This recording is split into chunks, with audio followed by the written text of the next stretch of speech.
الحمد للہ رب العالمین والعاقبۃ للمتقین والصلاۃ والسلام علی سید المرسلین۔ ناظرین کرام السلام علیکم ورحمۃ اللہ وبرکاتہ۔ ایمانی صفات کا عنوان لے کر آپ کی خدمت میں حاضر ہوں۔ ایمانی صفات کے عنوان سے حقوق العباد کے تعلق سے میاں بیوی کے حقوق کے معاملے میں کچھ باتیں پیش کی جا رہی ہیں۔ ایک دوسرے کے حقوق کیا ہیں، ایک دوسرے کے ساتھ کیسا برتاؤ ہونا چاہیے۔ اگر غیر اللہ کے لیے سجدے کا حکم ہوتا، گنجائش ہوتی، تو عورتوں کو حکم ہوتا کہ اپنے شوہروں کو سجدہ کریں۔ اس عنوان سے ظاہر ہے کہ شوہر کا کیا مقام ہے۔ ایک بیوی کے لیے آئیے اس سلسلے میں دو ایک احادیث آپ کے سامنے پیش کر رہا ہوں۔ روایت ہے حضرت ابو ہریرہ سے رضی اللہ عنہ سے، کہتے ہیں قال قال رسول اللہ صلی اللہ علیہ وسلم لو كنت آمر احدا ان يسجد لاحد لامرت المرأة ان تسجد لزوجها۔ رواہ الترمذی۔ اس حدیث کو امام ترمذی رحمۃ اللہ علیہ نے نقل کی ہے۔ ترمذی جو حدیث کی ایک معروف کتاب صحیح ستہ میں سے ہے، آپ نے ارشاد فرمایا اگر میں کسی کو سجدے کا حکم دیتا، کسی کے لیے بھی، تو میں حکم دیتا عورتوں کو کہ اپنے شوہر کے لیے سجدہ کریں، لیکن سجدہ اللہ کے لیے کسی اور کے لیے جائز اور حلال نہیں ہے۔ کسی مخلوق پر کسی دوسرے مخلوق کا زیادہ سے زیادہ حق بیان کرنے کے لیے اس سے زیادہ بلیغ اور اثر والا کوئی عنوان نہیں ہو سکتا۔ اللہ کے رسول صلی اللہ علیہ وسلم نے اس حدیث میں بیوی پر شوہر کا حق بیان کرنے کے لیے اختیار فرمایا ہے۔ حدیث کا مطلب اور مدعا یہی ہے کہ کسی کے نکاح میں آ جانے اور اس کی بیوی بن جانے کے بعد عورت پر اللہ کے بعد سب سے بڑا حق اس کے شوہر کا ہوتا ہے۔ چاہیے کہ اس کی فرمانبرداری کرے اور رضا جوئی میں کوئی کمی نہ کرے۔ یہ حدیث تو ابو ہریرہ سے جامع ترمذی میں ہے، لیکن ایک روایت اور دوسرے الفاظ کے ساتھ حضرت انس سے بھی روایت ہے کہ لا يصلح لبشر ان يسجد لبشر ولو صلح لبشر ان يسجد لبشر لامرت المرأة ان تسجد لزوجها من عظم حقه علیہا۔ روایت کرتے ہیں کسی آدمی کے لیے جائز نہیں ہے، یعنی صلاحیت نہیں ہے کہ کسی دوسرے آدمی کو سجدہ کرے۔ اگر کسی بشر کے لیے سجدہ جائز ہوتا تو البتہ میں حکم دیتا عورت کو، بیوی کو، کہ اپنے شوہر کے لیے سجدہ کرے، کیونکہ اس پر اس کے شوہر کا بہت بڑا حق ہے۔ یہاں کلمہ آتا ہے عظم، عظم کہتے بہت بڑا حق، عظم حق ہی اس کا بہت بڑا حق ہے۔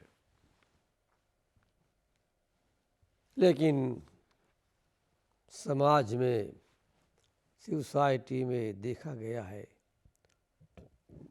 اس پر عمل کرنے والی خواتین بہت کم ہے، لیکن ہے ضرور اللہ کی نیک بندیاں بھی ہیں، نیک بندے بھی ہیں۔ سنن ابن ماجہ میں بھی یہی مضمون عبداللہ بن اوفا کی روایت میں ہے۔ معاذ ابن جبل رضی اللہ عنہ کے واقعہ کے اندر یہ مشہور صحابی ہیں، معاذ ابن جبل ملک شام گئے ہوئے تھے کسی زمانے میں، اور اسلام کا نبوت کا دور تھا۔ اللہ کے رسول صلی اللہ علیہ وسلم ہجرت کر کے مدینہ منورہ آ چکے تھے۔ تو معاذ بن جبل کے واقعہ میں یہ بات ملتی ہے، ملک شام گئے اور واپس آئے تو انہوں نے اللہ کے رسول صلی اللہ علیہ وسلم کو سجدہ کیا۔ آپ نے تعجب سے پوچھا، ما ھذا یا معاذ، معاذ یہ کیا ہے، یہ کیا کر رہے ہو؟ واقعہ بتا دیا کہ اللہ کے نبی صلی اللہ علیہ وسلم میں شام گیا تھا، وہاں کے لوگوں کو میں نے دیکھا کہ اپنے دینی پیشواؤں کو، پادریوں کو اور قومی سرداروں کو سجدہ کرتے ہیں، تو میرے دل میں آیا کہ ایسے ہی ہم بھی آپ کو سجدہ کریں۔ آپ تو اللہ کے نبی ہیں، امام الانبیاء ہیں، خاتم النبیین ہیں، جو درجہ جو مقام آپ کا ہے وہ کسی کا نہیں ہو سکتا۔ تو میرے دل میں آیا کہ میں سجدہ کر لوں۔ آپ نے ارشاد فرمایا کہ معاذ ابن جبل ایسا نہیں کرنا۔ سختی سے اللہ کے پیارے پیغمبر نے منع کر دیا۔ اس کے بعد ارشاد فرمایا، فَإِنِّي لَوْ كُنْتُ آمِرًا أَحَدًا أَنْ يَسْجُدَ لِغَيْرِ اللَّهِ لَأَمَرْتُ الْمَرْأَةَ أَنْ تَسْجُدَ لِزَوْجِهَا۔ اے معاذ ابن جبل، اگر میں کسی کو سجدہ کرنے کا حکم دیتا تو میں حکم دیتا کہ عورت اپنے شوہر کو سجدہ کرے۔ اس سلسلے میں ایک حدیث اور پیش کر دیتا ہوں، سجدہ اللہ کے سوا کسی کے لیے نہیں، نہ کسی عالم کے لیے، نہ کسی مولوی کے لیے، نہ کسی ولی کے لیے، نہ کسی مزار کے لیے۔ کہ افسوس کے ساتھ کہنا پڑتا ہے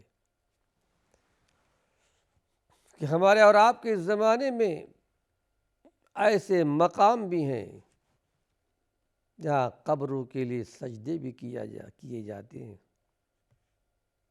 اور میرے ان آنکھوں نے، دونوں آنکھوں نے بھی دیکھا ہے قبروں پر سجدہ کرتے ہوئے، اور واقعتاً ایسا ہے۔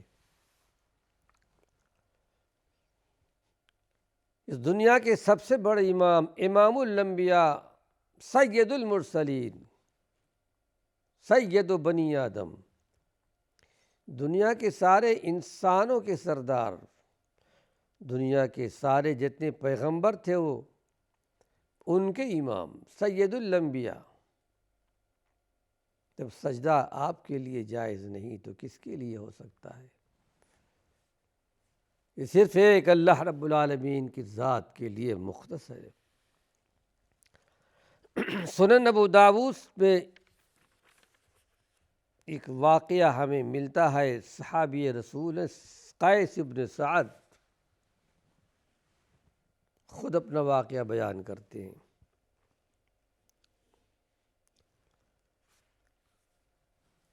کہتے ہیں کہ میں ہیرا گیا، ایک کوفہ کے پاس ایک قدیمی شہر، کوفہ معروف شہر ہے، وہاں پر ایک مقام ہیرا، وہاں کے لوگوں کو میں نے دیکھا کہ ادب و تعظیم کے طور پر اپنے سردار کو سجدہ کیا کرتے ہیں، اپنے بادشاہ کو۔ تو میں نے اپنے دل میں کہا کہ اللہ کے رسول صلی اللہ علیہ وسلم تو اس سے زیادہ مستحق ہے کہ ہم آپ کو سجدہ کریں۔ جب سفر سے لوٹ کر آئے، آپ کی خدمت میں حاضری دی، کہتے ہیں کہ میں نے آپ سے یہی بات عرض کی، پوری بات میں نے بیان کر دی کہ اس طرح لوگ سجدہ کرتے ہیں، آپ تو اس کے زیادہ مستحق ہیں۔ اس وقت اللہ کے پیارے پیغمبر نے کیا ہدایت دی؟ آپ نے ارشاد فرمایا، اَرَأَيْتَ لَوْ مَرَرْتَ بِقَبْرِي أَكُنْتَ تَسْجُدُ لَهُ فَقُلْتُ لَا فَقَالَ لَا تَفْعَلُوا لَوْ كُنْتُ آمُرُ أَحَدًا أَنْ يَسْجُدَ لِأَحَدٍ لَأَمَرْتُ النِّسَاءَ أَنْ يَسْجُدْنَ لِأَزْوَاجِهِنَّ لِمَا جَعَلَ اللَّهُ لَهُمْ عَلَيْهِنَّ مِنْ حَقٍّ۔ آئے قیس بن سعد، ذرا یہ تو بتاؤ، کیا میری وفات کے بعد، دنیا سے جانے کے بعد تم میری قبر کے پاس سے گزرو گے تو کہ میری قبر کو سجدہ کرو گے؟ قیس کہتے ہیں کہ نہیں، ہرگز نہیں، میں آپ کی قبر کو سجدہ نہیں کروں گا۔ تو آپ نے ارشاد فرمایا کہ ایسے اب بھی سجدہ نہیں کر سکتے، نہ زندگی میں نہ دنیا سے جانے کے بعد۔ اس کے بعد آپ نے ارشاد فرمایا، اگر میں کسی کو سجدے کا حکم دیتا تو عورتوں کو حکم دیتا کہ اپنی بیویوں، اپنے شوہروں کو سجدہ کریں۔ آئیے مسند احمد کی ایک حدیث آپ کے سامنے پیش کرتا ہوں۔ یہ حدیث ذرا سمجھنے کی ہے، کسی کو مغالطہ نہ ہو، غلط فہمی نہ ہو۔ اس روایت کے راویہ حضرت عائشہ صدیقہ ہیں۔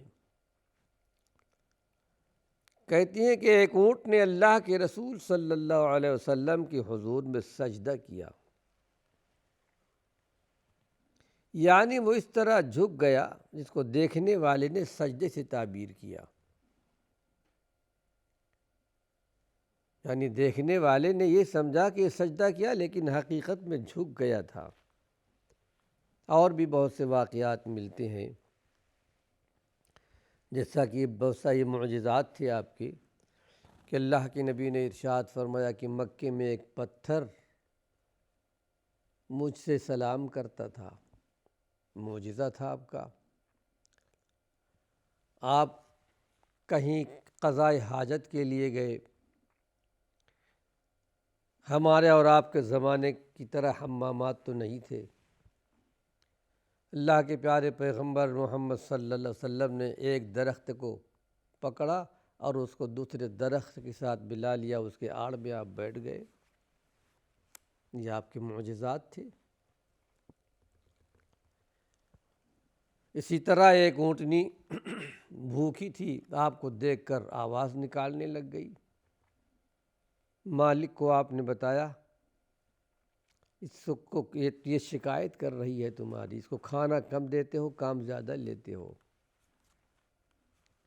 اونٹنی جھک گئی۔ اس اونٹ کا یہ طرز عمل دیکھ کر بعض صحابہ نے عرض کیا کہ اللہ کے رسول، اونٹ جیسے چوپائے اور درخت آپ کے لیے سجدہ کرتے یعنی جھک جاتے ہیں، تو اس کے بنسبت ہمارے لیے زیادہ سزاوار ہے کہ ہم آپ کو سجدہ کریں۔ تو اس وقت بھی آپ نے ارشاد فرمایا، اعبدوا ربکم۔ آپ دنیا میں توحید لے کر آئے تھے، وحدانیت کا پرچار کرنے آئے تھے، اور 1,24,000 کم و بیش انبیاء علیہم السلام کا طریقہ یہی تھا، ایک اللہ کی عبادت کرو، ما لکم من الہ غیرہ، اللہ کے سوا تمہارا کوئی معبود نہیں، کوئی سجدے کے لائق نہیں۔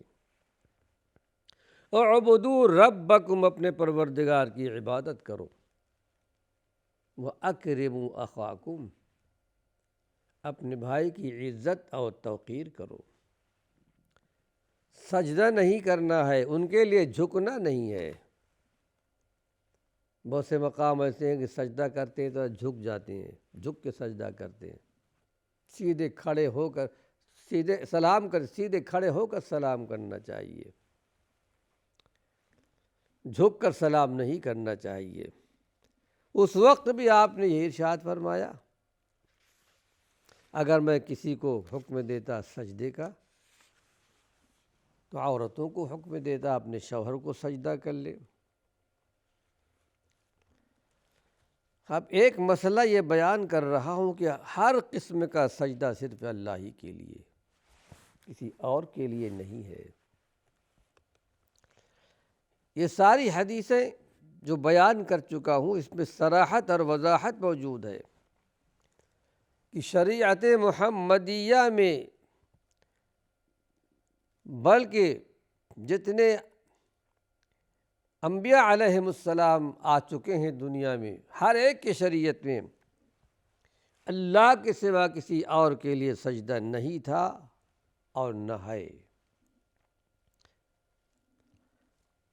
اس کے سوا کسی دوسرے کے لیے، حتیٰ کہ افضل المخلوقات سید الانبیاء محمد صلی اللہ علیہ وسلم کے لیے بھی کسی طرح سجدے کی گنجائش نہیں ہے۔ یہ بھی ظاہر ہے کہ معاذ بن جبل یا قیس بن سعد یا دوسرے صحابہ نے حضور کے سجدے کے بارے میں جو عرض کیا تھا وہ سجدہ تحیہ کے بارے میں عرض تھا، جس کو لوگ سجدہ تعظیمی کہا کرتے ہیں۔ اس کا تو شبہ بھی نہیں کیا جا سکتا کہ صحابہ معاذ اللہ کے لیے اللہ کے علاوہ کسی اور دوسرے کے لیے سجدہ کرتے ہوں۔ جو آدمی اللہ کے پیارے پیغمبر پر ایمان لا چکا ہو۔ ناظرین کرام، وقت ختم ہو چکا ہے۔ اللہ نے چاہا اسی عنوان سے کچھ اور مفید باتیں اپنے آئندہ درس میں پیش کروں گا۔ وآخر دعوانا ان الحمد للہ رب العالمین۔